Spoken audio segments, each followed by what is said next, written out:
Za mu sama wa kanmu lafiya idan har muka fahimci cewa mai aikata kuskure na iya gyarawa ya kuma zauna akan gyaransa, sannan kuma wanda baya yin kuskuren ma yakan iya aikata kuskure kuma ya zauna akan wannan kuskuren. Rahama da albarkar Ubangiji tabbata gare mu jama'a. Sunana Muniratu Labaran. A yau ina son ne na ɗan yi tsokaci a game da abubuwan da kan yi saɓani da juna, wanda mu al'umma muke assasa mutane wurin karkatawa su tafi hanyar da take ba daidai ba. Abin da nake so na yi magana a nan shine, su da dama za ka samu wa'yansu suna aikata kuskure a rayuwarsu. Zai iya kasancewa sun yi tozali da wani abin da ya sa suke ƙoƙarin su canja rayuwarsu daga wannan hanya da suke bi marar kyau zuwa gyara. To amma su da dama ba a nan gizo take sakar ba. A yayin da suke ƙoƙarin su kawo gyara a rayuwarsu, mu kuma al'umma muna ƙoƙarin mu ƙara tusa su ne, mu tura su ci gaba da aikata wannan kuskuren. A misali, yarinya ce an san tana shigar banza, ba ta kamewa, tana bin maza, sai yau wani abu ya taɓa zuciyarta take ƙoƙarin ta gyara. Aka ga ta fara yin shigarta ta mutunci, tana saka hijabi. A maimakon mu yi encouraging ɗinta, a ƙarfafa mata gwiwa, a nuna abubuwan da take suna da kyau, a'a sai a fara ikon Allah. Yau kuma wani sabon salo, wai ɓarawo da sallama. Yau su wanda ce da hijabi. Irin wayannan kalaman instead of ya encouraging inda ta gyara, sai daga mutane ba sa ƙaunarta da wannan alkhairin.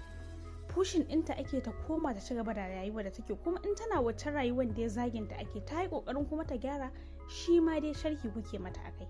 Ya ilahi ya muke so al'ummar mu su yi. Na ɗaya kenan. Na biyu kuma akwai waɗanda suna ƙoƙarin su aikata alkhairin.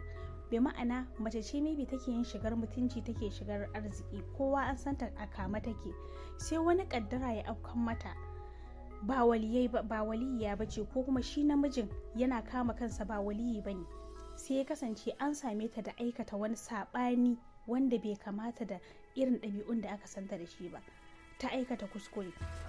A maimakon a karɓi kuskurenta, a fahimci cewa ɗan adam ajizi ne, takan iya yin kuskure ita ma a rayuwarta, a'a sai a fara yaɓa mata maganganu. Ai dama duk munafunci ne, duk wannan simi ɗin da ake ganinta kamar mutum ne arziki, ashe duk lafiya ne, duk pretending take yi.